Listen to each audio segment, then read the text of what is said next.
மாலை நேரத்திலே உங்களோடு கூட இணைந்து ஆண்டவருடைய வார்த்தையை கற்றுக்கொள்ளவும் அவரை ஆராதிக்கவும் கர்த்தர் தந்த தருணத்துக்காக நான் ஆண்டவரை ஸ்தோத்திரிக்கிறேன்.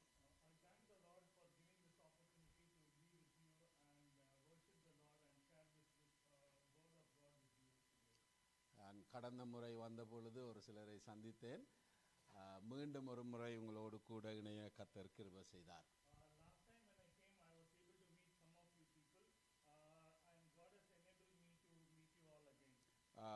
தேவனுடைய செய்தியை நாங்கள் பார்ப்பதற்கு முன்பாக இந்த சபையில் இருக்கிற பிள்ளைகளுக்கு நான் நன்றி சொல்ல விரும்புகிறேன். ஏனென்றால் நீங்கள் வருடம் முழுவதும் உங்களுடைய பாக்கெட் மணியை மிச்சம் பிடித்து நீங்கள் எங்களுடைய யாழ்ப்பாண பிரதேசத்தில் இருக்கிற சிறுவர் இல்லத்தில் இருக்கிற பிள்ளைகளுக்கு கிறிஸ்மஸ் உடைகளை வாங்க நீங்கள் நன்கொடைகளை அனுப்பியிருந்தீர்கள். அதற்காக நாங்கள் உங்களை பாராட்டுகிறோம், உங்களுக்கு நன்றி என்று சொல்லுகிறோம்.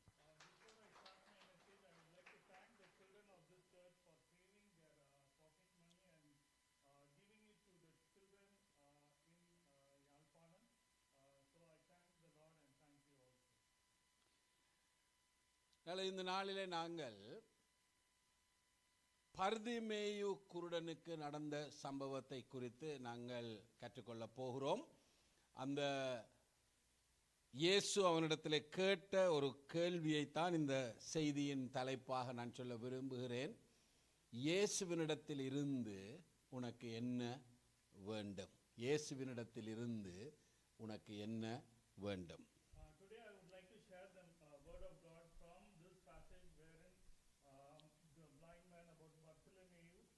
Bartimaeus.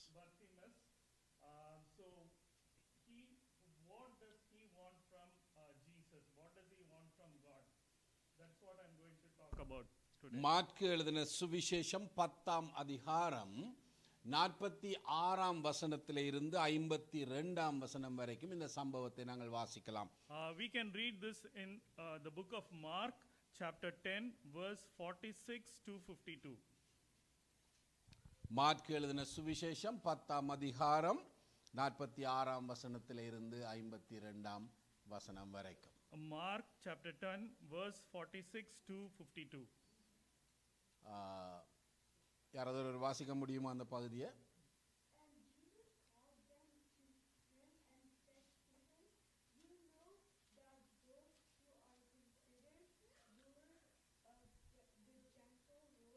I think you are not reading the correct passage. You are not reading Mark 10 46 starting from 46.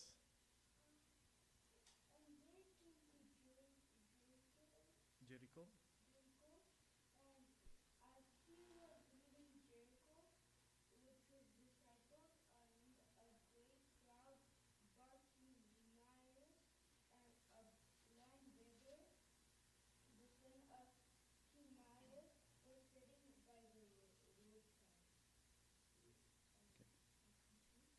Yeah, continue till the end. 52.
நன்றி. இந்த கதை உங்களுக்கு புரிந்திருக்கும் என்று நான் விசுவாசிக்கிறேன். இயேசு ஒரு மனிதனாக இந்த உலகத்தில் வலம் வந்த பொழுது திரளான ஜனங்கள் அவரை எப்பொழுதும் சூழ்ந்திருந்தார்கள். ஏனென்றால் அவர் அற்புத அடையாளங்களை செய்தபடியினால், அவர் இலவசமாய் அவர்களுக்கு உணவு கொடுத்தபடியினாலே, அதே வேளையிலே அவருடைய போதனைகள் மற்ற எல்லாருடைய போதனைகளை பார்க்கிலும் சிறப்பானதாக இருந்தபடியினாலே அவர் போகிற இடங்களிலெல்லாம் ஒரு ஜனக்கூட்டம் அவரை பின் சென்றது. When Jesus was on this earth, there was a large crowd always following him because he did a lot of miracles, and God gave them food sometimes, and also because of his teachings. God was teaching them, and because of his teachings a lot of people followed him. அப்படிப்பட்ட ஒரு சந்தர்ப்பத்திலே தான் இந்த சம்பவம் நடக்கிறது. In that situation is what this happens. எருசலேம்ல இருந்து இயேசு சுவாமி அங்கே எரிகோவுக்கு போய் கொண்டிருக்கிறார். Jesus is going from Jerusalem to Jericho. அங்கே போய் கொண்டிருக்கும் பொழுது அங்கே திரளான ஜனங்கள் அவரை சூழ போய் கொண்டிருக்கிறார்கள் அவரோடு கூட. When he was going, there was a large crowd that was following him. அந்த இடத்திலே ஒரு குருடன் இருக்கிறார். There was a blind man. அவர்கள் இந்த மார்க்கு இந்த சம்பவத்தை குறித்து எழுதும் பொழுது மிக கவனமாக மிக நுணுக்கமாக இந்த குருடனை குறித்த ஒரு வர்ணனையை அவர் கொடுக்கின்றார். When Mark is writing about this blind man, he is being very specific and he gives a lot of details about this blind man. மற்ற இடங்களில் நாங்கள் பார்க்கும் பொழுது ஒரு குருடன் இயேசுவிடத்திலே வந்தான் அல்லது 2 குருடர்கள் வந்தார்கள், இயேசு அவர்களை குணமாக்கினார் என்று சொல்லப்பட்டிருக்கிறது. When we see the other passages, what has been given is either a person, a blind person, or 2 of them came to Jesus and God healed them. இந்த இடத்திலே இந்த குருடனைக்கு அவனுடைய பரம்பரையை குறித்து மார்க்கு இங்கே சொல்லுகின்றார். Here about this blind man's genealogy or his ancestor has been given. அவனுடைய தகப்பனுடைய பெயர் குறிப்பிடப்பட்டிருக்கிறது. His father's name has been given here. அவனுடைய பெயரும் குறிப்பிடப்பட்டிருக்கிறது. His name is also given here. எதற்காக மார்க்கு இந்த இடத்திலே இவ்வளவு விவரத்தை கொடுக்கிறார் என்றால் அதற்கு ஒரு பின்னணி உண்டு அல்லது ஒரு முக்கியமான நோக்கம் உண்டு. Why Mark is giving all these details here is because there is a background to this. ஏனென்றால் இந்த பர்திமேயு குருடனாக மாறியதை விளங்க வைக்கின்ற ஒரு விவரமாக இந்த அவனுடைய பரம்பரை சொல்லப்பட்டிருக்கிறது, அவனுடைய தகப்பனுடைய பெயர் சொல்லப்பட்டிருக்கிறது. Why his father's name is given? Because we need to know the history of how or why he became blind. That's why this has been mentioned here. பாருங்கள், இந்த இடத்திலே சொல்லப்படுகிறது திமேயுடைய மகனாகிய பர்திமேயு என்னும் குருடன். Bartimaeus, who is the son of Timaeus, who is the blind man. திமேயு என்கிற பெயரினுடைய அர்த்தத்தை பார்த்தால் விலை உயர்ந்த அல்லது உயர்வான மேலான என்கிற ஒரு அர்த்தம் அங்கே உண்டு. The meaning of Timaeus is costly or honorable, highly. ஆனால் மறுபக்கத்திலே பர்திமேயு என்கிற பெயரை நீங்கள் பார்ப்பீர்களானால், but if we look at the meaning of Bartimaeus, அந்த பெயரினுடைய அர்த்தம் தப்பாய் பிறந்தவன். The meaning of the Bartimaeus is he has been born illegitimately. அவன் ஒரு அசுத்தம் நிறைந்தவன். He is not a clean man, he is an unclean man. என்பதுதான் அதனுடைய அர்த்தம். That's the meaning of Bartimaeus. அந்த இயேசுவினுடைய காலத்திலே in the time of Jesus, ஒருவர் குருடாக பிறக்க வேண்டுமா இருந்தால், if a person has to be born blind, அது தாயினுடைய கர்ப்பத்திலே அந்த குழந்தை இருக்கும் பொழுது ஒரு விபத்திலே அவள் அகப்பட்டிருக்க வேண்டும்.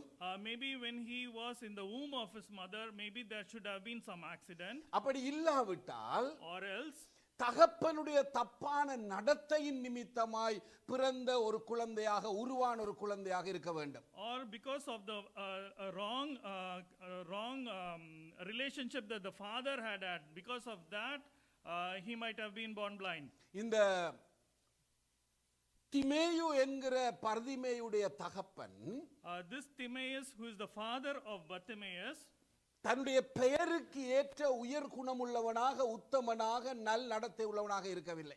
Like the name suggests, he is not a honorable man or a good man.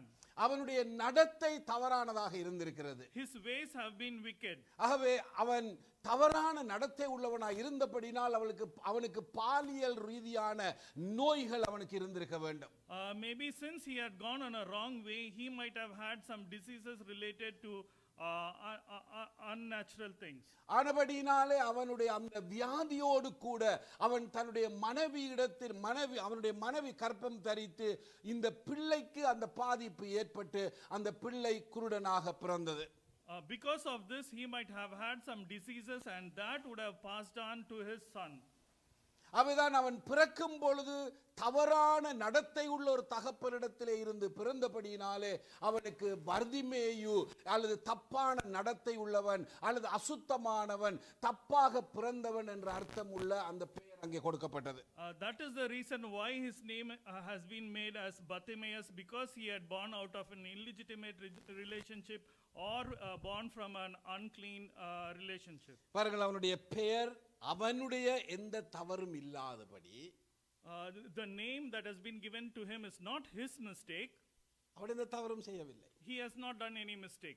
தகப்பனுடைய தவறின் நிமித்தமாய் அவனுக்கு இந்த பெயர் கொடுக்கப்படுகிறது. This name has been given to him because of the mistake that his father had done. யோசித்து பாருங்கள், அந்த சமூகத்திலே அவன் ஒரு குருடனாக பிறப்பிலே இருந்து வாழ்வது என்பது எவ்வளவு கடினமான காரியமாக இருந்திருக்கும்.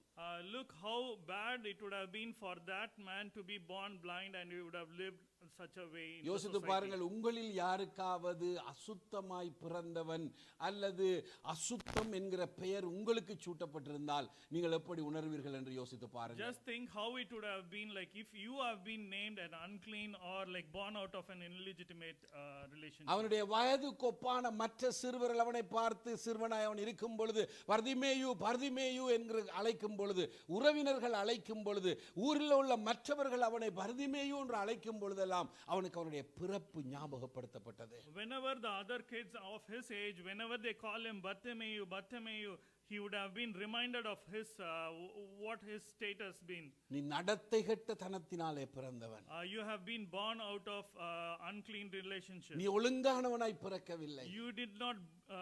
You were not born of a clean relationship. அதை அவனுக்கு ஞாபகப்படுத்த அவனுடைய குருட்டு தன்மையை பார்க்கிலும் அது எவ்வளவு வேதனையா இருந்திருக்கும் என்று யோசித்து பாருங்கள். The more they reminded him, it would have been more of a sorrowful than his blindness. 1 நாளாகமம் 4ஆம் அதிகாரம் 9ஆம் 10ஆம் வசனத்திலேயும் நாங்கள் இந்த விதமாக ஒரு மனிதனை நாங்கள் பார்க்கிறோம். 1 Chronicles chapter 4 9 and 10 verses also we see such kind of blind man. யாபேஸ் என்கிற ஒரு மனிதன் அங்கே இருக்கிறான். Jabez, his name is Jabez.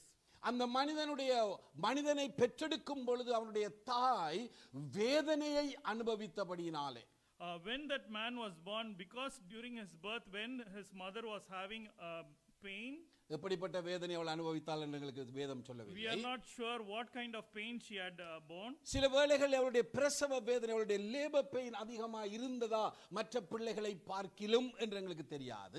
Maybe she had a more of labor pain than the other children. அல்லது அவளுடைய சூழ்நிலை, அவளுடைய கணவனால் அல்லது மற்றவர்களால் அவளுக்கு ஏற்பட்ட வேதனைகளின் நிமித்தம் அல்லது துன்பங்கள் துயரங்களின் நிமித்தம் அவள் வேதனை அனுபவித்தாளா எங்களுக்கு தெரியாது. Maybe due to her situation, her family situation, because of her husband or any other relatives, we don't know why she had that sorrow. ஆனால் தன்னுடைய சூழ்நிலை நிமித்தமாய் தான் பெற்றெடுத்த அந்த பிள்ளைக்கு அவள் யாபேஸ் என்கிற பெயரை வைக்கிறாள். But because of her sorrow, she is giving a name Jabez to that child. யாபேஸ் என்றால் அதனுடைய அர்த்தம் என்ன தெரியுமா? Jabez means what? வேதனை, sorrow. அப்ப இந்த யாபேஸ் ஊரிலே உலாவும் பொழுது, அவன் பாடசாலைக்கு போகும் பொழுது, சமூகத்திலே போகும் பொழுது எல்லாரும் அவனை யாபேஸ் யாபேஸ் என்று அழைக்கும் பொழுது வேதனை வேதனை வேதனை இங்கே வாடா என்று அழைக்கின்ற ஒரு நிலைமை அவனுக்கு ஏற்பட்டது இல்லையா? Whenever this Jabez goes to school or wherever he is, when they call him Jabez, Jabez, Jabez, it would have been like calling him sorrow, sorrow, sorrow. It would have been painful for him.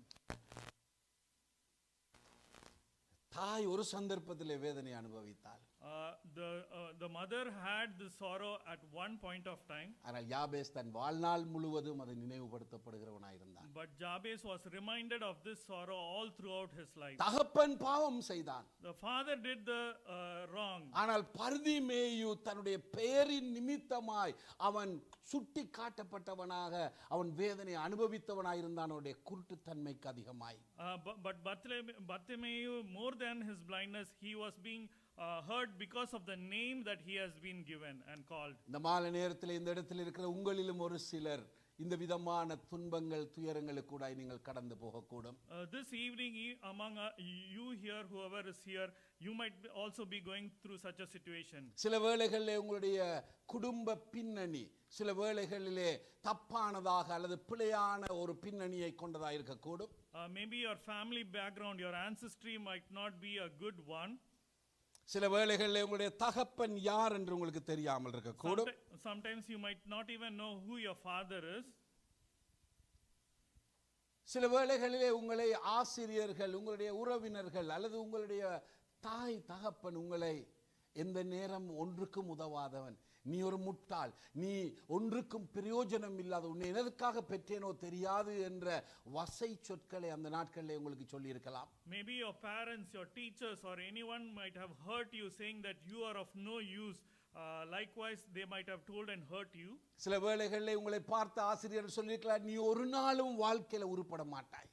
Maybe your teachers would have said, in your lifetime you will never improve, you will not come up in life. இந்த வார்த்தைகள் உங்களை பாதித்திருக்கலாம். Maybe those words are hurting you a lot. சில வேளைகளில் இன்றைக்கு நீங்கள் இருக்கிற வாழ்க்கையில வாழ்ந்து கொண்டிருக்கிற வாழ்க்கையில சில பிரச்சனைகளுக்கு நீங்கள் முகம் கொடுக்கும் பொழுது அந்த சிறு பராய அனுபவங்கள் உங்களை திரும்ப திரும்ப இப்பொழுதும் வேதனைக்குள்ளாக்கப்படுகிற ஒன்றாக இருக்கக்கூடும்.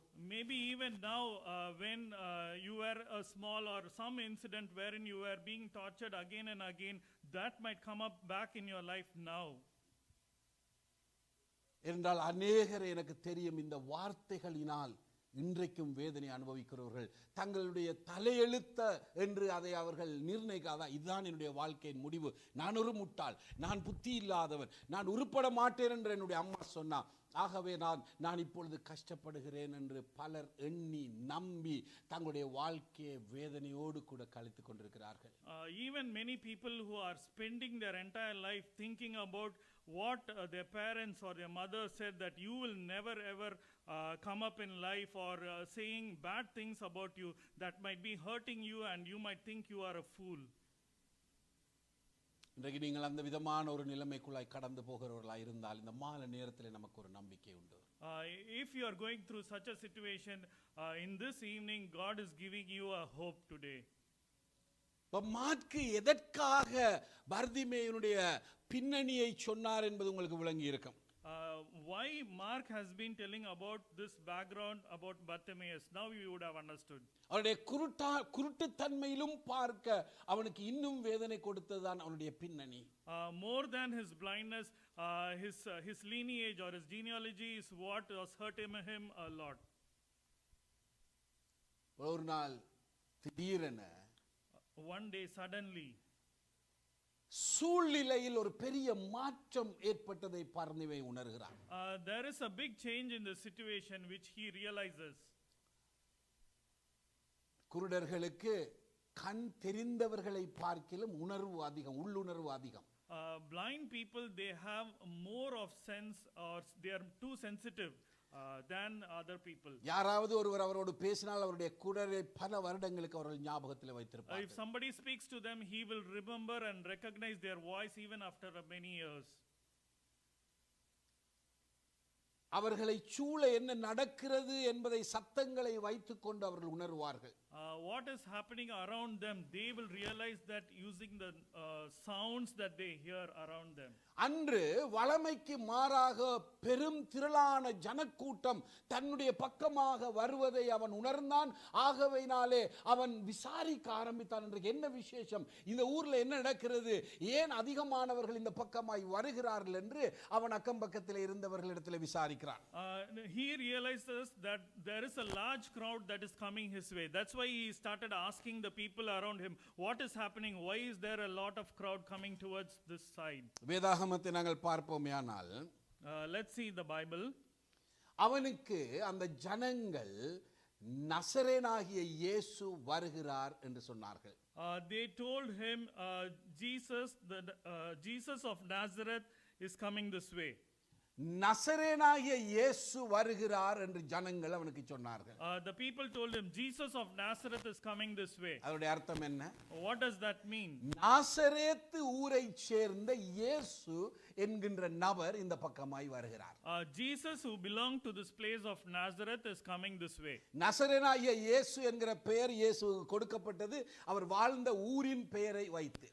This Jesus of Nazareth this name has been given to Jesus because that's the place from where he was. அவர் பிறந்தது பெத்லஹேமிலே. He was born in Bethlehem. ஆனால் அவர் வளர்ந்தது நாசரேத்திலே. But he was brought up in Nazareth. அவர் நாசரேத்திலே இருந்து இருக்கிறவர்கள் சூழ இருக்கிறவர்கள் எல்லாரும் அவரை நசரேனாகிய இயேசு என்று பெயர் வைத்து அவரை அழைத்தார்கள். That's why the people around Nazareth were calling him Jesus of Nazareth. அவரை சூழ இருந்தவர்கள் இந்த பர்திமேயுக்கு அவரை அறிமுகப்படுத்தினவர்களுடைய பார்வையிலே நாசரேத்து என்கிற ஊரிலே இருந்து வந்த இயேசு என்கிற ஒரு நபர் இந்த பக்கமாய் வருகிறார். For the people who are telling this Bartholomew that a person from Nazareth is Jesus, he is coming along this way. அதான் அவனுக்கு சொல்லப்பட்டது. That's what was told to him. பாருங்கள் 47ஆம் வசனத்தை நாங்கள் வாசிக்கும் பொழுது இந்த பகுதியிலே when we read verse 47, அவன் நசரேனாகிய இயேசு வருகிறார் என்று கேள்விப்பட்டான். He heard that Jesus of Nazareth is coming this way. அவன் விசாரித்த பொழுது அவனுக்கு அறிமுகப்படுத்தப்பட்டதா படித்தான். When he was asking the people, that's what was told to him. ஆனால் அந்த அறிமுகத்தை அவன் பெற்றுக்கொண்ட பொழுது when he found that out, இயேசு சுவாமியை குறித்து அவன் ஏற்கனவே பல காரியங்களை கேள்விப்பட்டிருக்க கூடும். He could have known already about Jesus Christ. அவன் என்ன செய்கின்றான்? So what is he doing? நசரேனாகிய இயேசு வருகிறார் என்று சொல்லி இருந்த பொழுதும் Jesus of Nazareth is coming this way. அவன் என்ன சொல்லுகின்றான்? But what is he saying? இயேசுவே, Jesus, கவனியுங்கள் அவன் என்ன சொல்லுகிறான் என்று. இயேசுவே, Jesus, தாவீதின் குமாரனே, son of David, எனக்கு இரங்கும் என்று கதறுகிறார். have mercy on me. That's நசரேனாகிய இயேசு வருகிறார் என்று சொல்லப்பட்டது. It was told that Jesus of Nazareth is coming. ஆனால் குருடனாகிய பர்திமேயுவோ, but this blind Bartholomew, அப்படி அவன் அழைக்கவில்லை இயேசுவை. he didn't call Jesus that way. நாசரேத்தில் இருந்து வந்தவரே என்று அவன் அழைக்கவில்லை. He didn't call Jesus of Nazareth. மாறாக அவன் என்ன சொல்லுகின்றான்? But what is he telling? இயேசுவே, Jesus, தாவீதின் குமாரனே, son of David, எனக்கு இரங்கும் என்று கதறுகிறான். have mercy on me. எதற்காக அவன் தாவீதின் குமாரன் என்று அழைத்தான்? Why is he calling son of David? அந்த பெயரினுடைய முக்கியத்துவம் என்ன? What is the importance of that? இயேசுவுக்கும் அந்த பெயருக்கும் இருக்கிற சம்பந்தம் என்ன? What does that name signify for Jesus? பழைய ஏற்பாட்டிலே When we see in the Old மனிதன் Testament, பாவத்திலே விழுந்த பொழுது when man fell in the sin, தேவன் அவனுக்கு ஒரு வாக்குத்தத்தத்தை கொடுக்கிறார். God gave him a prophecy. உங்களை பாவத்திலே இருந்து விடுவிக்கும்படியான ஒரு இரட்சகரை நான் அனுப்புவேன். I will send a savior for you. அந்த இரட்சகர் பாவத்திலே இருந்து நம்மை இரட்சிக்கிறவர் என்பதற்கான எபிரேய சொல் மேசியா, மெசாயா என்பதாகும். That savior is a name from the Greek, Hebrew, that it is Messiah. நம்மை இரட்சிக்கிறவர், he is the one who saves us, நம்மை விடுவிக்கிறவர், who delivers us, நம்மை உலகிலே இருந்து தூக்கி எடுக்கிறவர், who takes us from the pit. இதான் அந்த பெயருடைய அர்த்தம். That's the name, that's what signifies that name. தீர்க்க தரிசனங்கள் சொல்கிறது, prophecy does tell us, இந்த மேசியா this Messiah தாவீதின் பரம்பரையிலிருந்து வருவார், will be from the generation of David. ஆகையினால் So பழைய ஏற்பாட்டு தீர்க்க தரிசனங்களில் the old prophecies, தாவீதின் குமாரன் என்பது son of David, பாவத்திலே இருந்து மனிதர்களை விடுவிக்க, the person who will deliver from the sins, வியாதிகள்ல இருந்து மனிதனை விடுவிக்க, from the diseases who will deliver, பிசாசின் கட்டுக்கள்ல இருந்து மனிதனை விடுவிக்க, from the evil spirits he will deliver, மனிதன் இழந்து போன கடவுளுக்கும் மனிதனுக்குமான உறவை புதுப்பிக்க, the relationship between God and man which has been broken he will revive, மனிதன் இழந்து போன சமாதானத்தை மீண்டும் அவனுக்கு கொடுக்க, the man who misses the salvation he will give it back, மனிதனுக்கு சந்தோஷத்தை அளிக்க, he will give him happiness, மனுஷனுடைய வாழ்க்கையில வாழ்க்கையை நல்வழிப்படுத்த வரப்போகிறவர் தான் இந்த தாவீதின் குமாரனாகிய, அல்லது இன்னொரு வார்த்தையில சொன்னால் மேசியா என்று பழைய ஏற்பாடு சொல்லுகிறது. That's the person who is known as Messiah, who will set the path straight. அதாவது பர்திமேயுவை சூழ இருந்த ஜனங்கள், The people who were around Bartimaeus, இயேசுவோடு நடந்தார்கள். they walked with Jesus. இயேசு போன இடங்களிலெல்லாம் அவர்கள் போனார்கள். They went wherever Jesus went. இயேசு செய்த அற்புதங்களை கண்கூடாய் கண்டார்கள். Whatever miracles Jesus did, they saw. சிலர் அதை அனுபவித்தார்கள். Some of them they experienced. ஆனாலும் even though அவர்கள் they இயேசுவை Jesus ஒரு நாசரேத்தில் இருந்து வந்த ஒரு சாதாரண மனிதனாய், ஒரு மந்திரவாதியாக, ஒரு குணமாக்குகிறவராக, ஒரு வைத்தியராகத்தான் பார்த்தார்கள். They saw Jesus as a person from Nazareth who heals and who does miracles. ஆனால் இங்கே But here பர்திமேயு என்கிற குருடன், Bartimaeus, the blind man, மற்றவர்கள் அவனுக்கு சொன்ன பொழுது, the others when they told him, நாசரேத்தில் இருந்து வருகின்ற இயேசு வருகிறார் என்று சொன்ன பொழுது, Jesus of Nazareth who is coming this way, கண் தெரியாவிட்டாலும் even though he was blind, அந்த பர்திமேயு என்ன சொன்னான்? Bartimaeus said, ஆண்டவரே, நான் உம்மை காண்கிறேன். Jesus, I see you. எப்படி காண்கிறேன்? How do I see you? வேதம் சொல்லுகின்ற, Bible says, பழைய ஏற்பாடு வர்ணிக்கின்ற, the Old Testament, தாவீதின் வம்சத்திலே இருந்து எழும்பி எங்களை ரட்சிக்கிறவராய் சொல்லப்பட்டிருக்கின்ற, வாக்கு பண்ணப்பட்டிருக்கிற மேசியாவாக நான் உம்மை காண்கின்றேன் என்று சொல்லி அவன் கதறுகிறான். மேசியாவே எனக்கு இரங்கும் என்று இன்னொரு வார்த்தையில சொன்னால் அவன் கதறுகிறான். Yeah, it is the prophecy that has been given in the Old Testament that this is the Messiah who will be from the son of David, who will come and release you or save you. பாருங்கள், இது ஒரு சாதாரண கதை அல்ல. பர்திமேயுடைய கதை மிகவும் பெருமதியான ஆழமான ஒரு கதை. ஏனென்றால் அவன் இயேசுவை அழைத்த விதம் மற்றவர்கள் அழைத்ததிலும் பார்க்க முற்றிலும் வேறுபட்டது. This story of Bartimaeus is different. The way he called Jesus is different from the way other people had called him. அவர் என்னை ரட்சிக்க வந்தவர். He is the one who comes to save me. என்னை விடுவிக்க வந்தவர். He is the one who will come and உளையான deliver me. சேற்றிலே இருந்து என்னை தூக்கி நிறுத்த வல்லவராய் இருக்கிறார். He will take me out of the merry pit. வாக்கு பண்ணப்பட்டவர் அவர். He is the one who has been வரப்போகிறவர் என்று காலா காலமாய் தீர்க்கதரிசிகளுக்கு கூடாய் அறிவிக்கப்பட்டவர் அவர். He is the one who will be coming again, which has been proclaimed by the prophecy. இப்பொழுது ஜீவனுள்ளவராய் நம் மத்தியிலே உலா வருகின்றவராகிய மேசியா அவர் என்பதை அவன் இனம் கண்டான். He is the living Messiah who is there amidst us even now. ஆகையினாலே அவனுடைய சத்தம் உயரமாய் சத்தமாய் மற்ற எல்லாருடைய சத்தத்தையும் பார்க்க அவன் சத்தமிட்டு அழைக்கின்றான், மேசியாவே, தாவீதின் குமாரனே, எனக்கு இரங்கும் என்று சொன்னான். Hence he has been shouting out loud, louder than all the other people, as Messiah, son of David, have mercy on me. இந்த இயேசுவை நீங்க எப்படி அறிஞ்சிருக்கிறீங்க? How have you known this Jesus? இந்த இயேசுவுக்கும் உங்களுக்கும் இடையில் இருக்கிற தொடர்பு என்ன? What is the relationship between you and this Jesus? உங்களுக்கு அவர் அற்புதம் செய்தபடியினால் அவரை பின்பற்றுகிறீர்களா? Are you following him because he did a miracle in your life? உங்களுடைய பெற்றோர் கிறிஸ்தவர்களாய் இருந்தார்கள், சர்ச்சுக்கு போனார்கள், நீயும் சர்ச்சுக்கு போக வேண்டும் என்று சொன்னபடியினாலே நீங்கள் அவரை பின்பற்றுகிறீர்களா? Your parents are believers of God, that's why they came to church and they are telling you to go to church. Is that the reason why you are coming to church? அல்லது கிறிஸ்தவ கடமைகளிலே ஒன்று சபைக்கு வர வேண்டும், ஞானஸ்நானம் எடுக்க வேண்டும், திருவிருந்திலே பங்கு பெற்ற வேண்டும், ஆகவே அந்த கடமைகளை நிறைவேற்றினவர்களாய் நாம் வந்து கொண்டிருக்கிறோமா? Is it otherwise Christian duty that we have to come to church, we have to take baptism and we have to be partake in the communion? Because of that reason are we coming to church? அல்லது Or பர்திமேயுவை போல like Bartimaeus, அவர்தான் என்னுடைய ஆத்துமாவின் இரட்சகர் என்கிறதான அந்த உணர்வோடு நாங்கள் வாழுகின்றோமா?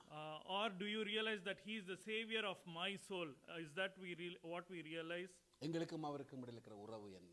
What is the relationship that we have between us? நாசரேத்திலிருந்து வந்தவர் அற்புதம் செய்தார், இலவசமாய் உணவு கொடுத்தார், நல்ல போதனைகளை போதிக்கிறார் என்றதோடு கூட நிற்கிறதா? அல்லது இவர்தான் எனக்கு எல்லாமே என்று சொன்ன அந்த பர்திமேயுடைய அந்த உறவு எங்களுக்குள்ளே உண்டா? Is it like Jesus from Nazareth who came, who did miracles, who gave us food? Is it something like that, or like this Bartimaeus that he is my savior? So what is that you have between you and Jesus? பாருங்கள், இந்த கதையை நீங்க வீட்டுக்கு போய் ஆழமா இன்னொரு தரம் வாசியுங்க. You can go back home and read it even more, this story. இவன் தாவீதின் குமாரனே இயேசுவே எனக்கு இரங்கும் என்று கத்தும் பொழுது, When he shouted, Son of David, have mercy on me. சூழ இருந்தவர்கள் எல்லாரும் அவனை அதட்டினார்கள். பேசாம இரு, சத்தம் போடாதே என்று சொல்லி அவனை அதட்டினார்கள். The people around him threatened him, do not shout, keep calm. ஆனால் பர்திமேயுவை நிறுத்தவில்லை.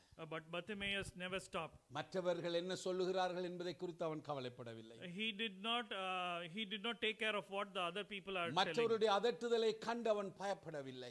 He was not worried about what the other people were threatening him. அவன் தொடர்ந்து கூப்பிட்டு கொண்டே இருந்தான். He was continuously calling God. வேதம் சொல்கிறது திரளான ஜனங்கள் அங்கே இருந்தார்கள்.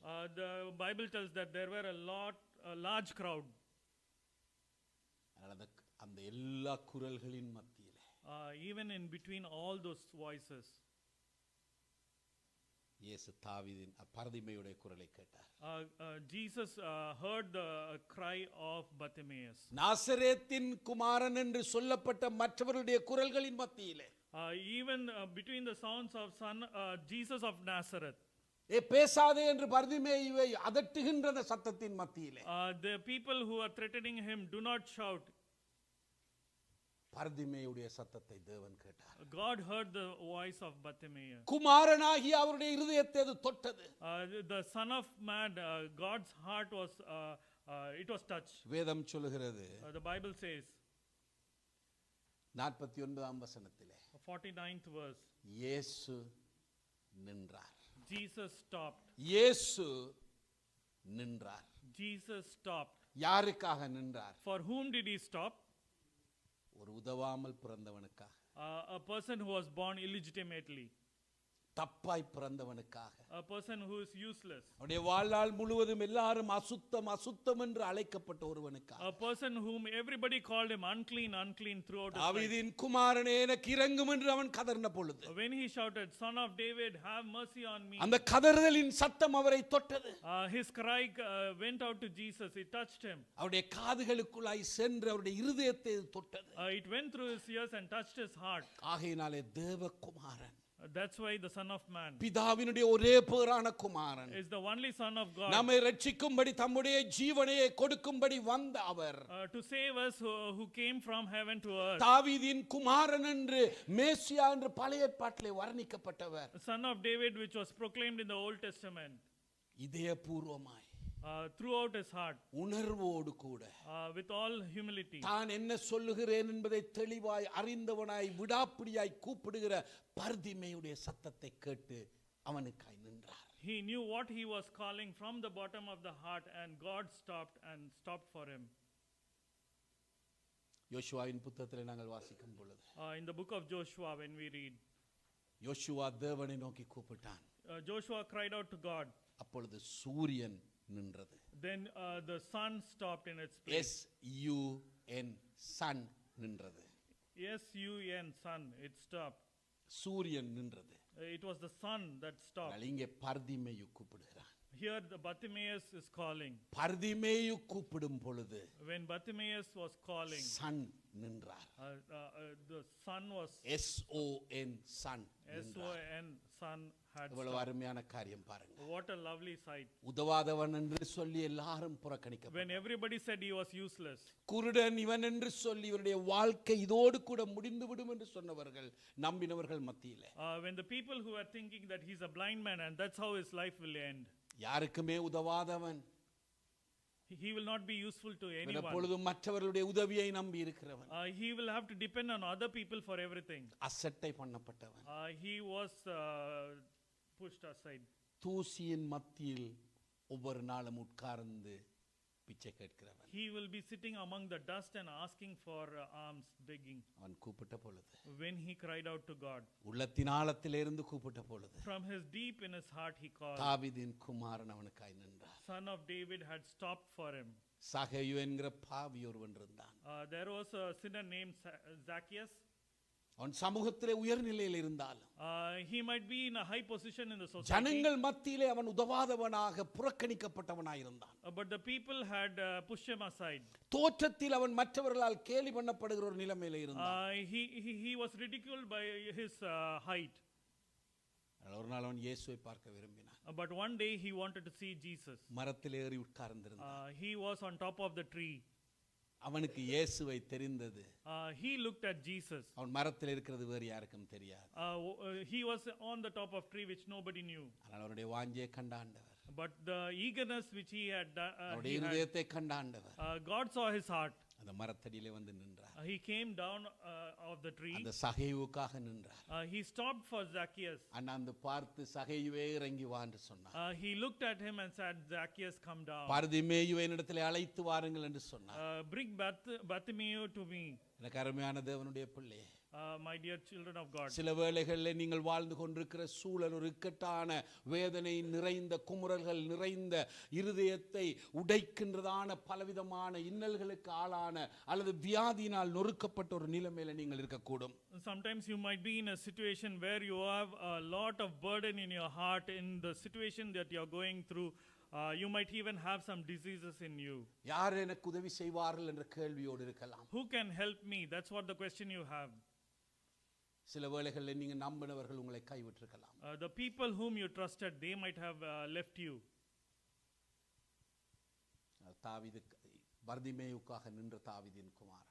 But the Jesus who stopped, the son of David who stopped for Bartimaeus. சகேயுவுக்காக நின்ற இயேசு. The Jesus who stopped for Zacchaeus. இந்த மாலை நேரத்தில் நீங்கள் கூப்பிடும் பொழுது உள்ளத்தின் ஆழத்திலிருந்து கூப்பிடுவீர்களே, உங்களுக்காக நிற்க அவர் ஆயத்தம் உள்ளவராய் இருக்கிறார், வாஞ்சை உள்ளவராய் இருக்கிறார். நம்மத்திலே நம் அருகிலே அவர் இருக்கிறார். Today if you want to call that Jesus, he is ready to stop today for you and he is with us now. பாருங்கள், 49ஆம் வசனத்தை நாங்கள் வாசிக்கும் பொழுது 50ஆம் வசனம், when we read verse 50, பாருங்கள், இயேசு அவனை அழைத்தார். Jesus is calling him, அவனை அழைத்து வாருங்கள் என்று சொன்னார். bring him to me. பாருங்கள், அழைத்து வாருங்கள் என்று சொன்ன உடனே when he said bring him to me, Bartimaeus செய்த முதல் காரியம் என்ன? what was the first thing that Bartimaeus did? தன்னை போர்த்தி இருந்த அந்த போர்வையை, அந்த மேலங்கியை தூக்கி அவன் வீசினான். The cloak with which he was wearing, he took it and threw it away. பாருங்கள், இந்த அண்மையில சர்வதேச குருடர்கள் தினம் அனுஷ்டிக்கப்பட்டது. Right now we were celebrating a world a few days back we were celebrating world blind men's day.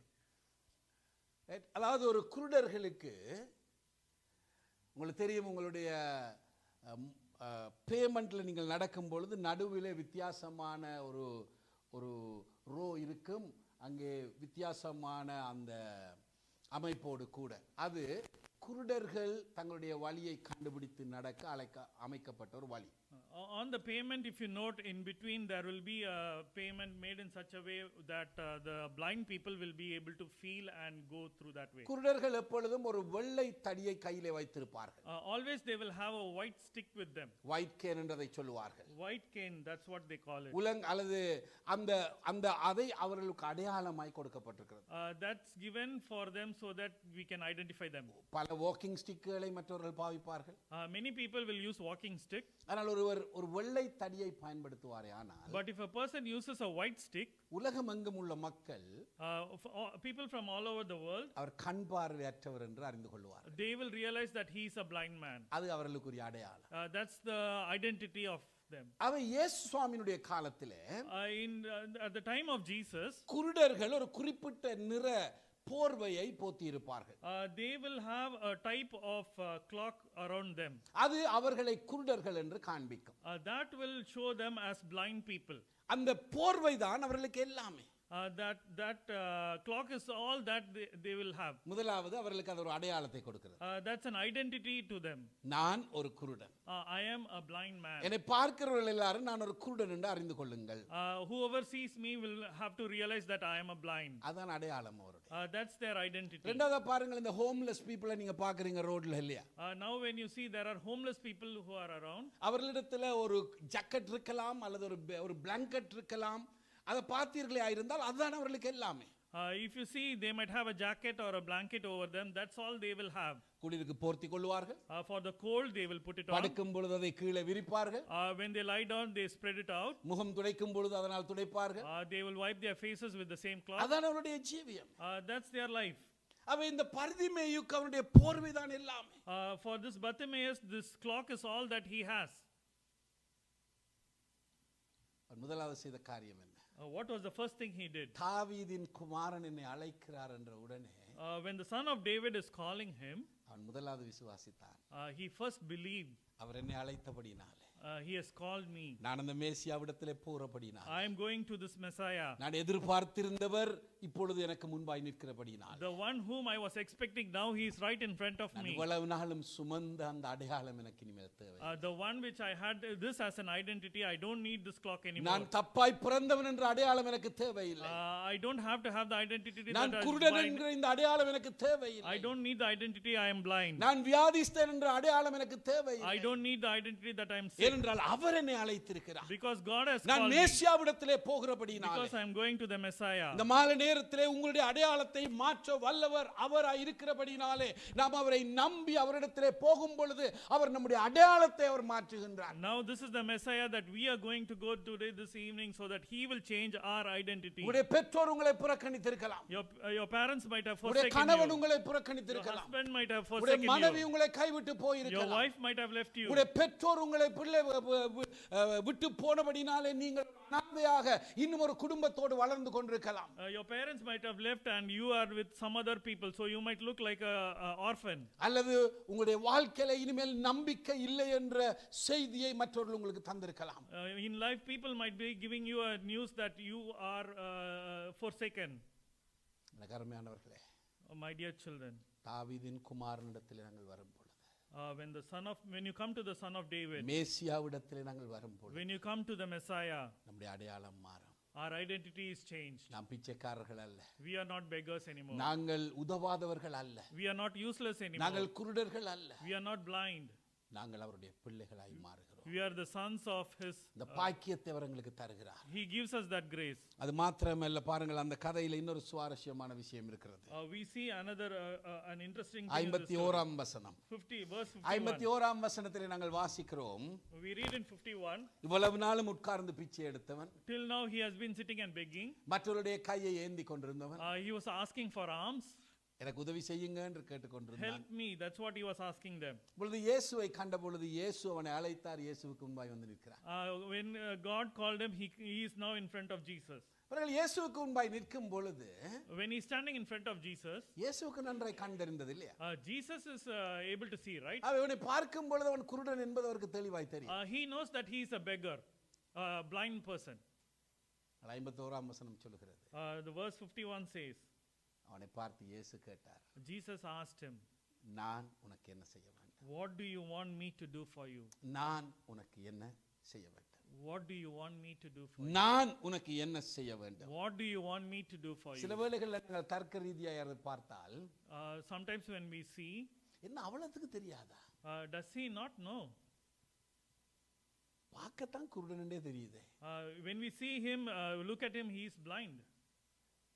அவனை உட்கார்ந்திருந்த இடத்தில் அவனை கைத்தாங்களாக தூக்கி அவனை அழைத்து வந்ததை அவர் பார்க்கவில்லையா? From where he was sitting, they caught him by the hands and took him to Jesus. Didn't he என்ன realize? மடத்தனமான கேள்வி இது. What is this stupid question? நாம் யோசிக்கலாம். You might think that way. எனக்கு அருமையானவர்களே, But my dear children, சர்வத்தையும் அறிந்தவர் அவர். he knows everything. கடந்த காலம், நிகழ்காலம், எதிர்காலத்தை அவர் அறிந்தவர் அவர். Our past, our present, our future. அவர் சர்வ ஞானி. He knows he's. பர்திமேயு குருடன் என்பது அவருக்கு தெளிவாய் He தெரியும். knows that Bartimaeus is a blind man. அவருக்கு தெரிந்திருந்தாலும் Even though he knows, அவன் அவரிடத்திலே அதை கேட்க வேண்டும் என்று அவர் விரும்பினார். but he wanted him to ask that question. உலகத்தின் ஆரம்பத்திலே ஆதியாகமம் 3ஆம் அதிகாரத்திலே In Genesis chapter 3, தேவ சாயலாக அவர் மனிதனை படைத்தார். God created man in his own image. மனிதனோடு கூட உறவாடி வந்தார். He was having a relationship with him. மனிதனோடு உறவாடி வந்தவர் When he was having a relationship ஒரு with நாள் him, தோட்டத்துக்கு வந்த பொழுது வளமே போல one day when he came to the garden as usual, இவ்வளவு நாளும் தன்னோடு உறவாடின அந்த தம்பதியை காணவில்லை. till now every day who comes and talks to him, they are missing. சர்வ ஞானத்தினால் நிறைந்தவர். He knows everything. என்ன நடந்தது ஏதேன் தோட்டத்தில் என்பதை முழுவதும் அறிந்தவர். He knows what happened in the garden of Eden. ஒரு கேள்வியை கேட்டார். But he asked a question. என்ன அந்த கேள்வி? What was the question? ஆதாமே நீ எங்கே இருக்கிறாய்? Adam, where are you? ஆதாமே நீ எங்கே இருக்கிறாய்? Adam, where are you? ஆதாமே நீ எங்கே இருக்கிறாய் என்று கேட்டார். Adam, where are you? That's what he asked. ஆதாம் சொன்னான், Adam said, நான் ஒளித்துக் கொண்டிருக்கிறேன். I have hidden myself, Lord. உம்முடைய சமூகத்துக்கு முன்பாய் வரக்கூடிய தகுதி என்னிடத்தில் இல்லை. I don't have the capacity to come to your நான் presence. பாவம் செய்து விட்டேன். I have sinned. நான் கீழ்ப்படியாமல் போய் விட்டேன். I have not obeyed என்னுடைய you. வாழ்க்கையில பாவம் வந்து விட்டது. In my life there is sin. நான் அந்த பாவத்தின் நிமித்தமாய் இப்பொழுது உம்மை விட்டு தூரமாய் போனதை நான் உணர்கிறேன். Because of the sin, I have realized that I have gone very far from you, Lord. நான் வெட்கத்தை உணர்கிறேன். I am ashamed. உம்முடைய சமூகத்திலே நிற்கிற தகுதி அற்றவனாய் நான் போனதை உணர்கிறேன். I don't have the capability to stand in your presence. அவருடைய வாயினால் சொல்ல வேண்டும் என்று ஆண்டவர் எதிர்பார்த்தார். God was expecting him to say that with his mouth. 1 யோவான் 1 அதிகாரம் 9 வசனம் சொல்லுகிறது. 1 John 1:9 says, நம்முடைய பாவங்களை நாம் அறிக்கை செய்தால், if we confess our sins, நம்முடைய பாவங்களை மன்னித்து நம்மை சுத்திகரிக்க அவர் உண்மையும் நீதியும் உள்ளவராய் இருக்கிறார். he is good enough to forgive our sins and cleanse இந்த us. மாலை நேரத்தில் இந்த இடத்தில் இருக்கிற நம்மிலே ஒரு சிலரை பார்த்த ஆண்டவர் இதே கேள்வியை கேட்கக்கூடும். Even today, this evening, God is going to ask you the same question over here. சகோதரனே நீ எங்கே இருக்கிறாய்? Brother, where are you? சகோதரியே நீ எங்கே இருக்கிறாய்? Sister, where are you? கடவுளோடு கூட அவருடைய பிள்ளையாய் இருக்கிறாயா? Are you a child of God with God? அல்லது நீ பாவத்திலே இருக்கிறாயா? Or are you in sin? ரகசியமான பாவங்கள் உனக்குள்ளே உண்டா? Are you having secret sins? மற்றவர்களுக்கு முன்பாய் நல்லவனைப் போல ஒரு வேஷத்தை தரித்துக் கொண்டு before others you are pretending to be a nice person, திருட்டுத்தனமாய் பாவத்திலே ஜீவிக்கிறாயா? but in your hidden life you are sinning against the Lord. நீ எங்கே இருக்கிறாய்? Where are you? இந்த கேள்விக்கு பதிலை நான் உங்களுக்காக சொல்ல முடியாது. I cannot answer this question for you. எனக்காகத்தான் நான் அந்த பதிலை சொல்ல முடியும். I can say the answer for me alone. இந்த மாலை நேரத்திலே உங்களுடைய இதய கதவுகளை தேவன் தட்டி நீ எங்கே இருக்கிறாய் பிள்ளையே என்று கேட்டால் நீங்கள் தான் அதுக்கு பதில் சொல்ல வேண்டும். When God is knocking on the doors of your heart and asking this question, you need to answer. பாவத்திலே இருப்பீர்களேயானால், if you are in sin, ஆண்டவரிடத்துல திரும்பி வாங்க. come back to Jesus. உங்களை மன்னித்து உங்களை ஏற்றுக்கொள்ள அவர் ஆயத்தமுள்ளவராய் இருக்கிறார். He will cleanse you and take you back. ஆதியாகமம் 4 அதிகாரத்துக்கு நாங்கள் போகும் பொழுது Genesis chapter 4 says, ரெண்டு சகோதரர்கள் இருந்தார்கள் என்று வாசிக்கிறோம் இல்லையா? there were two brothers, காயினும் ஆபேலும். Cain and Abel. ஆபேலை காயின் கொலை செய்து விட்டான். Cain killed Abel. இப்பொழுது காயினிடத்திலே ஆண்டவர் ஒரு கேள்வி கேட்டார். God is asking Cain a question. உன் சகோதரன் எங்கே? Where is your brother? உன் சகோதரன் எங்கே? Where is your brother? உன் சகோதரன் எங்கே என்று கேட்டார். Where is your brother? That's what he asked. Coin என்ன சொன்னான்? What did Cain reply? என் சகோதரனுக்கு நான் காவலாளி. Am I the keeper of my brother? ஏன் என்னை பார்த்து என்னுடைய சகோதரன் எங்கே என்று கேட்கிறேன்? Why are you asking me where is my brother? எதற்காக நான் அவனை குறித்து பதில் சொல்ல வேண்டும்? Why should I reply for him? ஆண்டவர் ஆம் இல்லை என்று பதில் சொல்லவில்லை, ஆனால் மாறாக வேதத்தில் நாங்கள் பார்க்கிறோம் அவனுக்கு ஆண்டவர் சாபத்தை கொடுத்தார். God didn't say yes or no, but God gave a curse on him. அவருடைய அர்த்தம் என்ன? What is the meaning of that? ஆம், உன் சகோதரனுக்கு நீ காவலாளி தான். Of course, you are the keeper of your brother. உன்னுடைய சகோதரனுக்கு நீ காவலாளி தான். You are the keeper of your brother. இந்த மாலை நேரத்தில் நம்மிலே ஒரு சிலரை பார்த்து ஆண்டவர் இந்த கேள்வியை கேட்கக்கூடும். Maybe today, this evening, God is asking the same question to you. உன் சகோதரன் எங்கே? Where is your brother? உன் சகோதரி எங்கே? Where is your sister? உன் கணவன் எங்கே? Where is your husband? உன் மனைவி எங்கே? Where is your wife? உன்னுடைய அப்பா அம்மா எங்கே? Where is your father and mother? உன்னுடைய பிள்ளை எங்கே? Where is your children? உன்னுடைய அண்ணன் தங்கை எங்கே? Where is your brother and younger sister? உன்னுடைய பாஸ்டர் எங்கே? Where is your pastor? உன்னுடைய விசுவாசி எங்கே? Where is your believers? இந்த கேள்விகளை நம்மிடத்தில் ஆண்டவர் கேட்கக்கூடும். God can ask this question to us நாம் today. என்ன பதில் சொல்ல போகிறோம்? What are we going to say to God? அநேக சந்தர்ப்பங்களில் நாங்கள் காயினை போல In many times like Cain, நாங்கள் உத்தரவாதத்தை கைகழுவி விட்டவர்களாக நாங்கள் செல்ல பார்க்கிறோம். we are giving away our responsibility. உன் சகோதரன் எங்கே? Where is your brother? நான் அவனுக்கு காவலாளி ஆண்டவரே. Am I his keeper, Lord? மத்தேயு 5 அதிகாரத்துக்கு நாங்கள் போவோமே ஆனால் Matthew chapter 5. மத்தேயு 5 அதிகாரத்திலே In Matthew chapter 5, ஆதியாகமம் 4 அதிகாரத்தை ஆண்டவர் இங்கே ரிஹர்சல் பண்ணுகிறார். God is rehearsing whatever he told in Genesis chapter 4. 22ஆம் வசனம். 22nd verse. பாருங்கள் 22ஆம் வசனம் என்ன அதுக்கு முன்பதாக 21ஆம் வசனத்தை நாங்கள் வாசித்தால் 5:21 says, ஆண்டவர் சொல்கிறார், God says, கொலை செய்யாதிருப்பாயாக என்று மோசே மூலமாக ஒரு கட்டளை கொடுக்கப்பட்டிருக்கு. do not murder. That's what the command given through Moses. அதாவது அந்த கொலை இந்த கொலை சர்ரப்பிரகாரமாக ஒருவரை அடித்தோ கத்தியினால் குத்தியோ கழுத்தை நெருத்தோ கொலை செய்கின்ற ஒரு சர்ரப்பிரகாரமாய் ஒருவரை கொலை செய்கின்ற கொலையை குறித்து பேசப்படுகிறது. It is killing a person physically, maybe cutting his throat or killing with a knife. That's the murder that he's talking about. Physical murder. Right. ஆனால் But 1 யோவான் 3ஆம் அதிகாரம் 15ஆம் வசனத்திலே 1 John 3:15, அந்த வசனம் என்ன சொல்லுகிறது? what does that verse say? தன் சகோதரனை பகைக்கிற எவனும் மனுஷ கொலைபாதகனாய் இருக்கிறான். Anyone who hates his brother is a murderer. தன் சகோதரனை பகைக்கிற எவனும் Anyone who hates his brother மனுஷ கொலைபாதகனாய் இருக்கிறான். is a murderer. உன் சகோதரன் எங்கே? You need to love your brother. No. Where is your brother?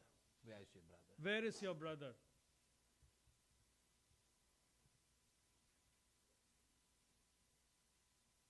வேதம் என்ன சொல்லுகிறது? What does Bible say? சகோதரனை பகைக்கிறவன் மனுஷ கொலைபாதகன். Anyone who hates his brother is a murderer. அடுத்த வசனம் பாருங்கள் 22ஆம் வசனத்துல What does verse 22 in Matthew says? ஆண்டவர் கணக்கொப்புவிக்கும்படி சொல்லுகின்றார். In order to give the accounting, God says. எதை குறித்த கணக்கை கொடுக்கும்படி சொல்லுகிறார்? What kind of accounting is he asking? நம்முடைய சகோதரர்களை நாங்கள் எப்படி நடத்துகிறோம் என்பதை குறித்து. How are we treating our brothers? தன் சகோதரனை நியாயம் இல்லாமல் கோபித்துக் கொள்கிறவன், whoever is hating his brother without any reason, நியாய சங்கத்துக்கு முன்பாய் நிற்பாட்டப்பட வேண்டும். he has to be in front of judgment. தன் சகோதரனை பார்த்து வீணனே என்று சொல்லுகிறவன், A person who is saying useless to his brother, ஆலோசனை சங்கத்துக்கு முன்பாய் நிற்பாட்டப்பட வேண்டும். he has to be brought before the court. தன் சகோதரனை பார்த்து மூடனே என்று சொல்லுகிறவன், Anyone who says to his brother fool, எரிநரகத்துக்கு பங்கடைய வேண்டும். he cannot be a part of the kingdom of God. இந்த வசனத்தில் ஆண்டவர் என்ன காண்பிக்க விரும்புகிறார்? What does he want to say through these words to us? யாராவது ஒருவரோடு கூட நாம் சரியான உறவிலே இல்லாவிட்டால், if we are not in a good relationship with someone, நாங்கள் மனுஷ கொலைபாதகத்தை செய்த பாவத்துக்கு ஒப்பான பாவத்தை செய்கிறோம். we will be like doing a murder, physical murder. 22ஆம் வசனத்தில் நாங்கள் என்ன பார்க்கிறோம்? 5ஆம் அதிகாரம் மத்தேயுவிலே நாங்கள் கணக்கொப்புவிக்க வேண்டும். What do we see in Matthew 5:22? We need to give an account of what we do. நாங்கள் செய்கிறதை செய்துவிட்டு சொல்லுகிறதை சொல்லிவிட்டு நாங்கள் தப்பி போக முடியாது என்று ஆண்டவர் சொல்லுகிறார். We can keep doing what we do and say what we say, and we cannot be like going away.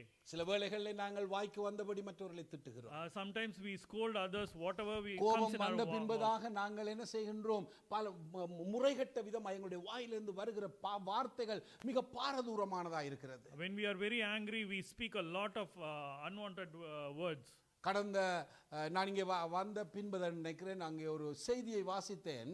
யாழ்ப்பாணத்திற்கு இங்கிலாந்துல இருந்து ஒரு மகள் போயிருக்கிறார். I read a news after I came here. There was a person who went to Yalpanam.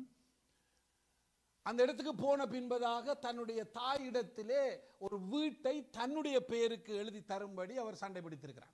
Then once they went there, they asked for the house to be written in their name. தாய் சொல்லி இருக்கிறாள், நான் தம்பிக்கு எழுதி கொடுத்து விட்டேன். The mother told, I have already written it to your brother. பாருங்கள், கண்டபடி தாயை திட்டினது மாத்திரமல்ல, ஹெல்மெட்டால் அடித்து அவளை வீதியில வைத்து ஹெல்மெட்டால் அடித்து அவளை காயப்படுத்தி விட்டு சென்றிருக்கிறாள் இந்த மகள். That girl not only scolded her mother like anything with bad words, but also hit her on the street with the helmet. சில வேளைகளில் நாங்கள் என்ன சொல்லுகிறோம்? Sometimes what do we say? நீ என்னுடைய சாவுக்கும் வராத. Don't come to my death. உனக்கு எனக்கு எந்த தொடர்பும் கிடையாது. You and I have no relationship. என்னுடைய பிள்ளையண்டே நீ உன்னை சொல்றதுக்கு நான் ஆயத்தம் இல்லை. I am not ready to tell that you are my son. நீ என்னுடைய அம்மா இல்லை, நீ என்னுடைய அப்பா இல்லை. You are not my father, you are not my mother. நாங்கள் புறக்கணிக்கிறோம். We are letting them away. நாங்கள் அந்த வைராக்கியத்தோடு கூட நாங்கள் உட்கார்ந்து இருக்கிறோம் தேவ சமூகத்திலே. But we come to the presence of the Lord with vigor. திருவிருந்து எடுக்கிறோம். We are taking the communion. நமக்குள்ள எந்த குற்ற உணர்வும் கிடையாது. We don't have any any kind of any kind of regret. regret in us. நாங்கள் எந்த விதமான உணர்வு மற்றவர்களாய் நாங்கள் எங்களை நியாயப்படுத்திக் கொண்டு நான் செய்தது சரி. We are justifying ourselves, saying whatever we did is right. ஆண்டவர் நம்மிடத்தில் இந்த மாலை நேரத்தில் கேட்கிறார், But God is asking this evening to us, உன் சகோதரன் எங்கே? where is your brother? உன் சகோதரன் எங்கே? Where is your brother?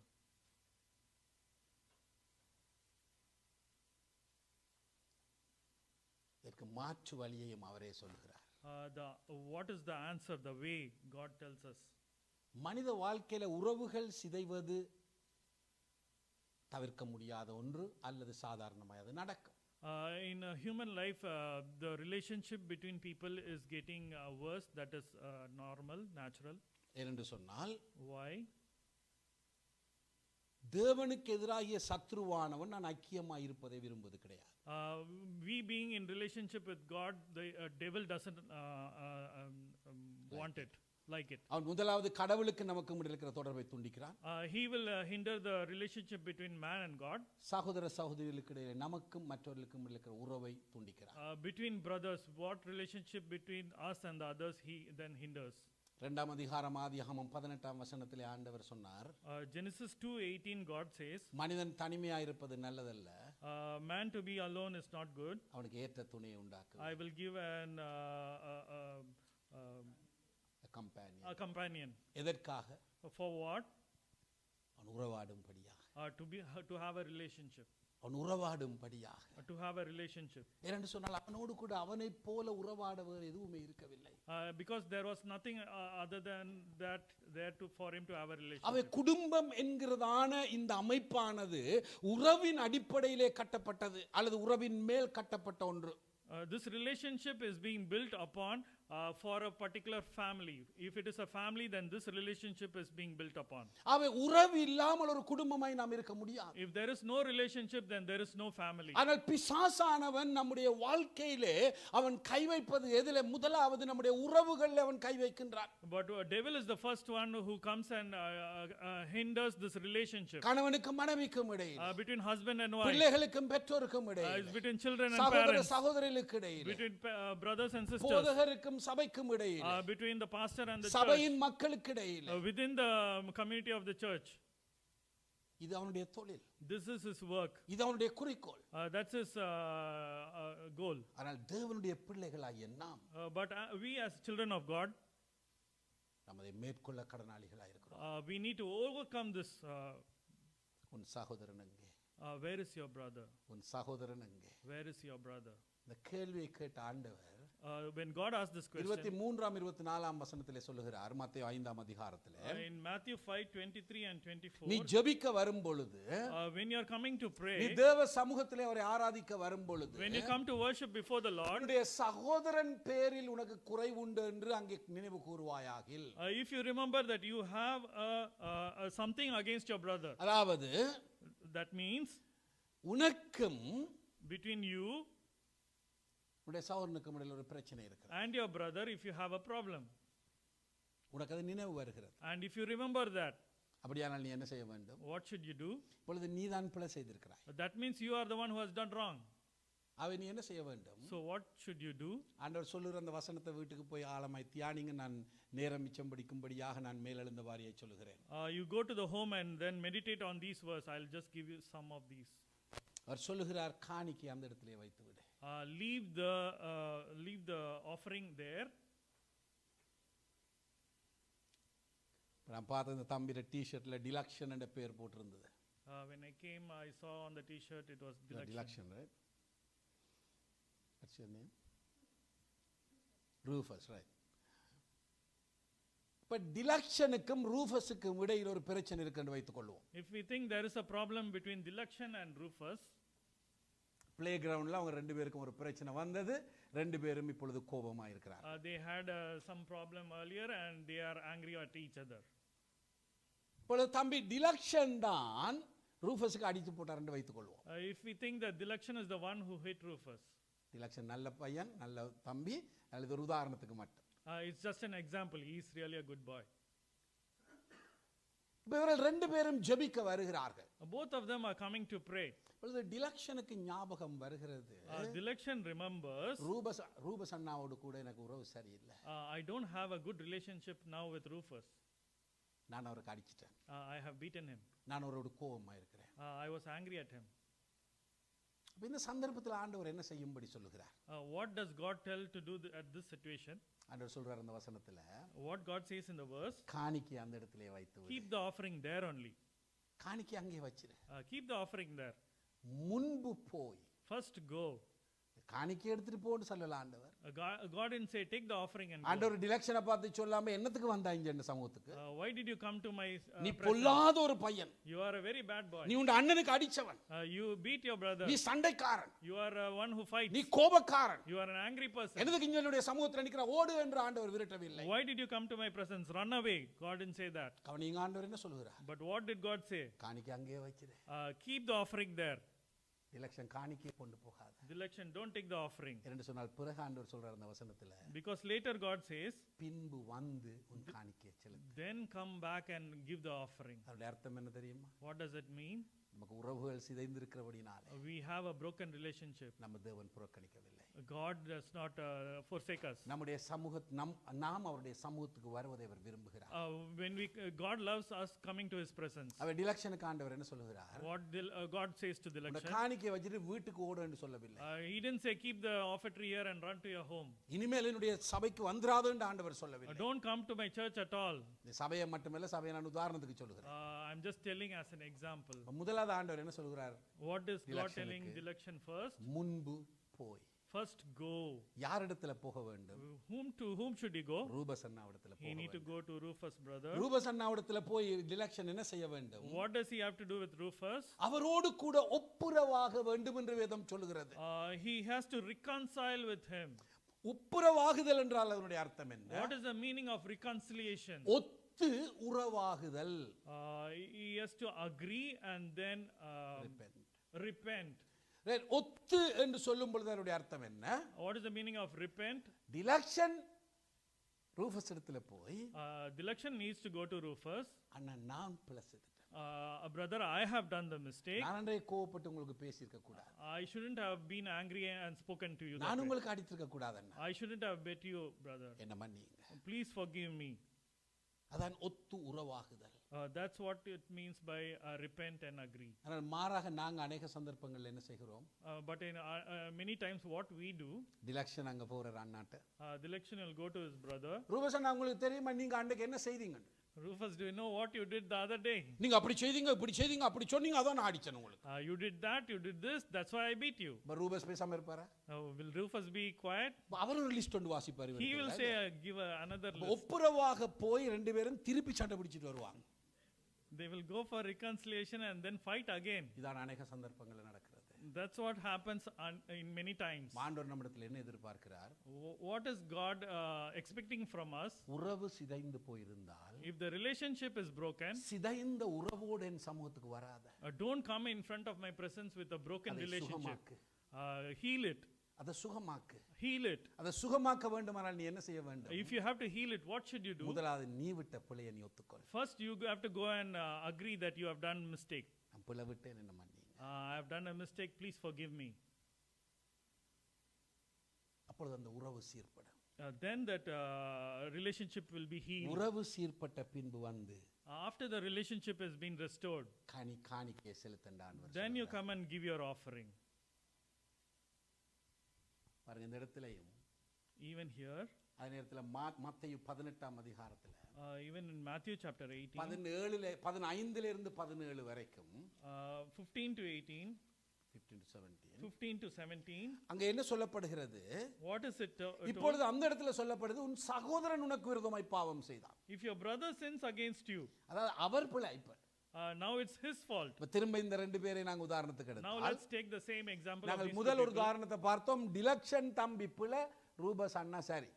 First, in the first example we saw Dilection was at wrong and Rufus was correct. ஆனால் இப்பொழுது ரூபஸ் அண்ணா பிழை, Now Dilakshan தம்பி சரி என்று வைத்துக்கொள்வோம். okay, now let's keep that Rufus is the one at fault and Dilection is correct. இப்ப இத மாறி சொல்லப்படுகிறது இல்லையா அந்த பகுதியில? Because here it's said the other way around. பாருங்க இந்த ரெண்டு பகுதியிலையும் In this both places. நான் பிழைவிட்டாலும் Even if I did a fault, our பிழைவிட்டாலும் even if the other person has a fault, வேதம் என்ன சொல்றது தெரியுமா? what is it said? முதலாவது First, நீயும் அவனும் தனித்திருக்கையில், when you and he is alone, நீயும் அவனும் தனித்திருக்கையில் when you both are alone, நீ போ. you have to go. மத்தேயு 5ஆம் அதிகாரத்திலே ஆண்டவர் சொல்றார், நான் பிழைவிட்டால் நான் யார் போக வேண்டும்? If I did a wrong, who should go? நான் தான் போக வேண்டும். I should go. 18ஆம் அதிகாரத்தில் அவர் பிழைவிட்டிருக்கிறார். In 18th chapter, the other person has done the wrong, ஆனால் யாரை போகும்படி சொல்கிறார் ஆண்டவர்? but God is asking whom to go. நான் தான் போக வேண்டும். I should go. உறவு கட்டப்பட வேண்டுமானால் If relationship has to be restored, முதலாவது அடியை எடுத்து வைக்கிற அழைப்பு நமக்குண்டு. we will be the one who is to take the first step. நான் சரியான நிலைமையில இருந்தாலும் சரி, Even if you are right, நான் பிழையா இருந்தாலும் சரி, even if you are wrong, ரெண்டு பக்கத்திலே நான் என்னை நியாயப்படுத்தி கொண்டிருக்க முடியாது. I cannot be justifying myself in both உறவை sides. கட்ட நான் முன்வர வேண்டியது அவசியம்.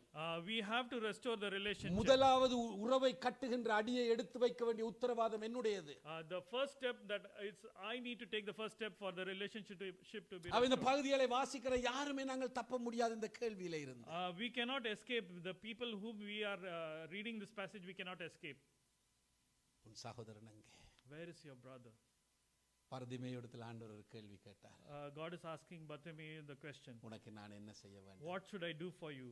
இந்த மாலை நேரத்தில் உங்களிடத்திலும் அந்த கேள்வி ஆண்டவர் கேட்டார். This evening, God is asking the same question to you நீ as எங்கே well. இருக்கிறாய்? Where are you? உன்னுடைய சகோதரன் எங்கே?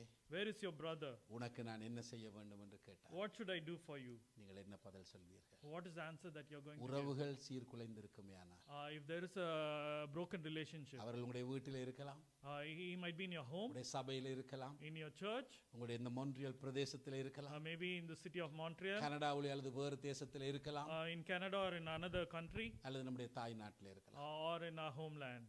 எங்கே இருந்தாலும் Wherever they are, ஒப்புரவாக வேண்டிய உத்தரவாதம் நம்முடையது. we have to reconcile. That is முதலாவது அடியை நாம் எடுத்து வைக்க we are the one who has to take the first step. அப்பொழுதுதான் சுகம் கடந்து வரும். Then only there will be a healing. அப்பொழுதுதான் உறவு புதுப்பிக்கப்படும். Then only the relationship will be restored. அப்பொழுதுதான் தேவன் நம்மோடு இடைப்பட இலகுவாயிருக்கும். Only then God will be with us. He can talk to us and be with us. நான் உனக்கு என்ன செய்ய வேண்டும்? What should I do for you? இந்த மாநிலத்தில் உங்களுக்கு ஏதாவது தேவைகள் உண்டா? Do you have anything, any need? சிக்கல்கள் உண்டா? Do you have some problems? பிரச்சனைகள் உண்டா? Do you have trouble? சுகம் அவசியம். Do you need healing? அவரிடத்துல கேளுங்க. Ask God. அன்றைக்கு பர்திமேயுவை தொட்டவர் The God who touched Bartimaeus. உங்களை இந்த மாலை நேரத்தில் தொட வல்லவராய், This evening he is ready to touch உங்களை you. விடுவிக்க வல்லவராய் இருக்கிறார். He is ready to deliver you. அவர் உங்களை சுகமாக்கி சமாதானத்தோடு கூட ஷாலோம் என்று சொல்லி உங்களை அனுப்பி வைக்க அவர் விரும்புகிறார். He will heal you and he will give you happiness and send you with shalom, peace. முடிவு என்ன? நாங்கள் என்ன பார்க்கிறோம்? At the end, what do we see? அவன் அப்படி சொன்ன உடனே When he said that, ஆண்டவர் சொன்னார், நீ பார்வை அடைவாயா, you will have sight. That's நீ what இழந்து God- போனதை திரும்ப பெற்றுக் கொள்வாயா. whatever you have, it will be restored. இவ்வளவு காலம் எது இல்லை என்று தடுமாறினாயோ அதை பெற்றுக் கொள்வாயாக என்று சொன்னார். Till now, whatever you stumbled, வேதம் சொல்லுகிறது அவன் உடனே பார்வை அடைந்து அவன் அவருக்கு பின் சென்றான். at once he was healed and he went back. யோவானுக்கு எழுதின சுவிசேஷம் 9ஆம் அதிகாரத்திலே John chapter 9. நாங்கள் ஒரு பிறவிக்குருடன் சுகமான கதையை பார்க்கிறோம். We see a person, a blind person who was born blind from birth. அந்த இடத்திலே அவன் சுகமான பொழுது When he was healed, அவனுடைய சுகத்தை கண்ட மற்றவர்கள் என்ன சொன்னார்கள்? when the people around him who saw that he was healed, உலக தோற்றம் முதல் from the beginning of the world, இப்படிப்பட்ட ஒரு காரியத்தை நாங்கள் காணவில்லை. we have never seen such a thing happen. ஏன் தெரியுமா? Why? பழைய ஏற்பாட்டுல, Because in the Old பழைய Testament, ஏற்பாட்டு காலத்துல at the times of Old ஒரு Testament, குருடனாவது பார்வை அடைந்ததாக சரித்திரம் இல்லை. nobody was healed from blindness in the Old வேதாகமத்தில் அப்படி ஒரு சம்பவம் சொல்லப்படவில்லை. Testament. It was not told in the Old Testament at all. ஆகவே அவர்களுக்கு பிறவி குருடு என்று சொல்லும் பொழுது அது இயலாத, நடக்க முடியாத ஒரு காரியமாயிருந்தது. So when they say he was born blind, then it would never happen. It was never seen before at all. அவருடைய கண்களுக்கு முன்பாய் ஒரு பிறவி குருடன் பார்வை அடைந்த பொழுது But in front of their eyes, there was a man born blind who got his sight. ஆச்சரியத்தினால் நிறைந்தார்கள். They were astonished. அவர்கள் ஆச்சரியத்தினால் நிறைந்தார்கள். They were all astonished. ஆகையினால் இந்த நாள்ல And so today, ஆச்சரியமான காரியங்களை நடப்பிக்கிற தேவன் நம்மத்தில் இருக்கிறார். Our God is the one who is going to do astonishing எழுந்து things. நின்று நாங்கள் ஜெபம் பண்ணுவோம். Let's get up and pray. அன்றைக்கு பர்திமேயுவை தொட்ட ஆண்டவர், The God who touched Bartimaeus, அன்றைக்கு பர்திமேயுடைய கூக்குரலை கேட்ட ஆண்டவர், the God who heard the sound of Bartimaeus, இந்த மாலை நேரத்தில் நம்மத்தில் இருக்கிறார். He is among us today this evening. உறவுகளை புதுப்பிக்க வேண்டியவர்கள் உறவுகளை புதுப்பிக்க தீர்மானியுங்கள். Let's renew the relationship. Whoever has to renew the relationship. பாவத்திலே இருந்து விடுதலையாக வேண்டியவர்கள் பாவத்திலே இருந்து விடுதலையாகுங்கள். Whoever has to be delivered from sin, let's get delivered. இதுவரைக்கும் இந்த இயேசுவுக்கு உங்களுடைய வாழ்க்கையை ஒப்பு கொடுக்காத யாராவது இருந்தால் இந்த மாலை நேரத்தில் இயேசுவே என்னை ஏற்றுக்கொள்ளும் தாவீதின் குமாரனே எனக்கு இரங்கும் என்று கூப்பிடுவீர்களே, ஆனால் அவர் உங்களுடைய உள்ளத்திலே வந்து உங்களை விடுதலையாக்குவார். Till now, if anyone has not accepted Jesus as his Savior, now is the time to ask him.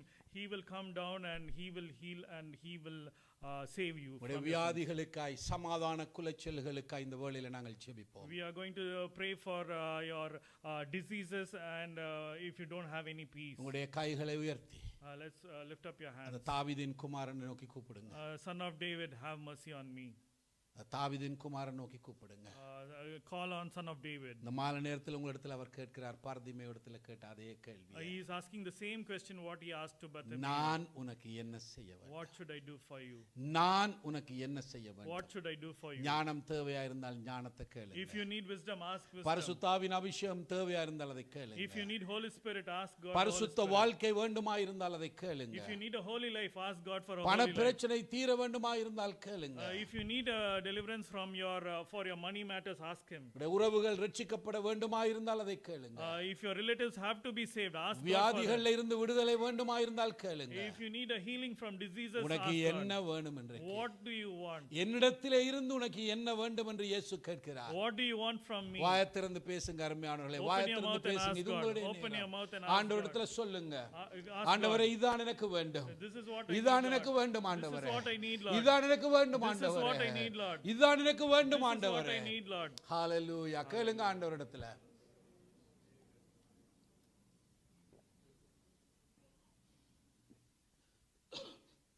பரலோக பிதாவே, இந்த மாலை நேரத்துக்காக நாங்கள் உம்மை ஸ்தோத்தரிக்கிறோம். அன்று பர்திமேயுவை தொட்டவரே, அவருடைய கூக்குரலை கேட்டவரே, இந்த மாலை நேரத்தில் நீர் இறங்கி வந்திருக்கிறதற்காய், எங்களுக்கு சமீபமாய் இருக்கிறதற்காய் உம்மை ஸ்தோத்தரிக்கிறோம். யார் யாரெல்லாம் ஆண்டவர் எனக்கு இது வேண்டும் என்று கேட்கிறார்களோ கண்ணீரை துடைத்தரலாம், சரங்களை தொட்டு அவருடைய வியாதிகளை குணமாக்குங்க ஆண்டவரே. சமாதான குலைச்சல் உள்ளவர்களுக்கு சமாதானத்தை கட்டளையிடுங்க. உம்முடைய ஆவியானுடைய பலன் எனக்கு வேண்டும் என்று சொல்லுகிறவர்களுக்கு உம்முடைய ஆவியானுடைய அபிஷேகத்தை நீர் அளவுக்கு அதிகமாய் ஊற்றும்படியாய் நாங்கள் ஜெபிக்கிறோம். ஞானம் வேண்டும் என்று கேட்கிற பிள்ளைகளுக்கு உம்முடைய ஞானத்தை கட்டளையிடுவீராக. உறவுகள் புதுப்பிக்கப்பட வேண்டியவர்களுக்கு அதை புதுப்பிக்கத்தக்கதான தாழ்மையை, பொறுமையை, கிருபையை கட்டளையிட்டு தாழ்மையோடு கூட அடியெடுத்து வைக்கவர்களுக்கு உதவி செய்வீராக. உம்முடைய அன்பு கரத்தில் இந்த சபையில் இருக்கிற ஒவ்வொருவரையும் நாங்கள் ஒப்படைக்கிறோம். ஆசீர்வதியுங்க, விடுதலையாக்குங்க, உம்முடைய நாமத்தை மயப்படுத்துங்க. இயேசுவின் நாமத்தில் பிதாவே, ஆமென்.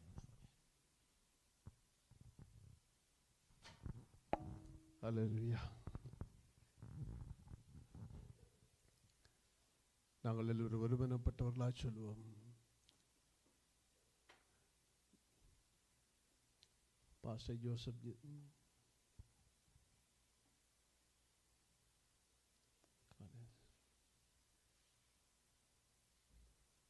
நாங்கள் எல்லோரும் ஒருமனப்பட்டவர்களாக சொல்லுவோம். என் ஆத்துமாவே கர்த்தரை ஸ்தோத்தரி, என் முழு உள்ளமே பரிசுத்த நாமத்தை ஸ்தோத்தரி. என் ஆத்துமாவே கர்த்தரை ஸ்தோத்தரி, கர்த்தர் செய்த சகல உபகாரங்களை மறவாதே. Amen. Bless the Lord, O my soul, and all that is. Bless His holy name. Bless the Lord, O my soul, and forget not all the benefit. Amen. Amen. God bless you.